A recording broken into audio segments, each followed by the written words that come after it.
Hey, ek is nog steeds hier so by Ria se Boskamp. Deel van die Kalahari Rooiduin roete.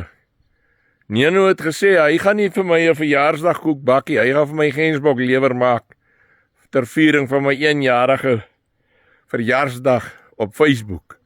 Nou kom ons stap hier om dat Neno vir ons vertel wat doen hy met hierdie Gensbok lewer. Baie interessante storie. Daar sê my ouma, môre. Mykie dinge. Nee, ons klop aan, dankie. Mooi. Net die lig kry.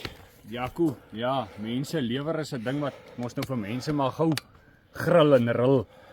Maar ja, as jy in 'n koshuis was, dan eet jy mos nou maar die lewerie. Maar jare terug, ons was klein chokkertjies gewees. Toe was daar Duitse jagters by my pa. Okay. En hulle het vir ons 'n Gensbok lewer gereg gemaak. My ma sal nou sommer 'n Gensbok pot noem, maar is nie 'n pot nie. Hy word op 'n pan gemaak. En ja, ek gaan nou net gou vir jou wys hoe om die lewer voor te berei. En dan vat ons sommer so stap vir stap verder.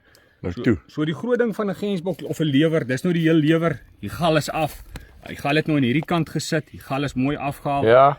En jy moet hierdie vlies. Hier so vlies. Jy kan jou hand so. O, jy kloof hom. Jy moet hom, daar gaan hy nou onder. Jy moet daai vlies af. Want dis is tystukkies in. Kyk daar, hy so heel soos 'n handskoen. Daar gaan hy nou in. En dis hoe jy hom nou oopmaak. En as jy nou daai vlies af het, dan gee jy nou vir jou sulke. Betrek jy hom sommer net so af. Okay. Jy moet hom so aftrek. En dan dop jy hom nou so uit. En dan sal ons hom nou vat, Jaco. As ons nou hy vlies af het, dan gaan ons hom nou net sulke reepies sny. En dis wat in die pan gaan kom nou. Okay, maar ons gaan dit doen. As ons nou pan toe gaan, dan gaan ons tweede filmpie maak. Ja. Oor hoe jy, wat se konkoksies jy bygooi. Nee, dis 'n storie, die mense kan hom maar volg.